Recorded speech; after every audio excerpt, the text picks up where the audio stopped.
কেউ আছে? উদ্ধার করার কেউ আছে? রক্ষা করার কেউ আছে? এজন্য বিপদে পড়লে আমরা চাইবো কার কাছে? আমাদের যাই দরকার হোক আমরা ফরিয়াদ করব কার কাছে? নাকি মাজারে যেয়ে চাবেন? মাজারে যেয়ে চাবেন? অনেকে তো মাজারে যেয়ে কপাল ঘষে, আছে না নাই? মাজারে যেয়ে সন্তান চায়, আছে? এই এলাকার লোকদের আকীদা খালিস আমি জানি। মাজারে যেয়ে কপাল ঘষে আর সন্তান চায়। আচ্ছা, মাজারে গেলে সন্তান পাওয়া যায়? আচ্ছা, মাজারে না গেলে যদি বাচ্চা না হতো, গরু ছাগলের যে বাচ্চা হয় ওরা কোন মাজারে মানত করে বলেন? কথা কি বুঝতেছেন? এই যে প্রতি বছর গরু ছাগল ভেড়া এগুলো যে বাচ্চা দেয়, এরা কোন মাজারে যে মানত করে? এজন্য চাইতে হবে একজনের কাছে, তিনি কে?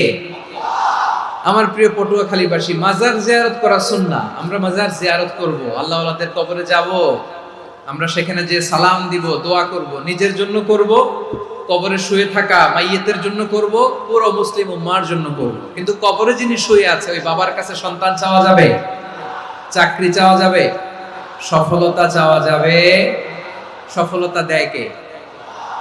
এক কথাই রব্বুল আলামিন বলেন, ওয়া ইয়ামসাসকাল্লাহু বিদুররিন ফালা কাশিফা লাহু ইল্লা হু ওয়া ইয়ুরিদকা বিখাইরিন ফালা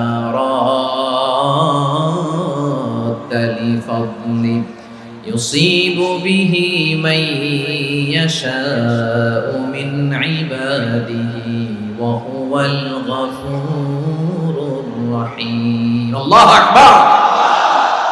আল্লাহ বললেন, ওয়া ইয়ামসাসকাল্লাহু বিদুররিন ফালা কাশিফা লাহু ইল্লা হু।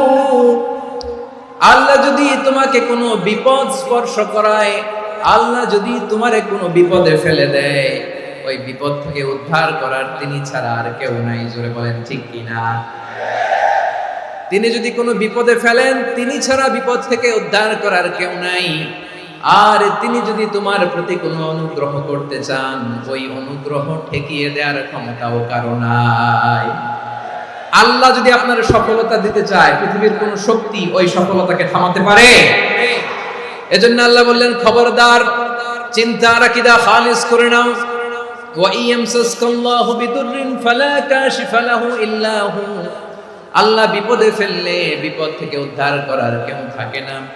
আর আল্লাহ যদি তোমার প্রতি দয়া দেখাতে চান, অনুগ্রহ করতে চান, ওই অনুগ্রহকে প্রতিরোধ করার মতো ক্ষমতা কারো নাই। তিনি তার বান্দাদের মধ্য থেকে যাকে ইচ্ছা তাকে দেন, যত ইচ্ছা তত দেন। তিনি ক্ষমা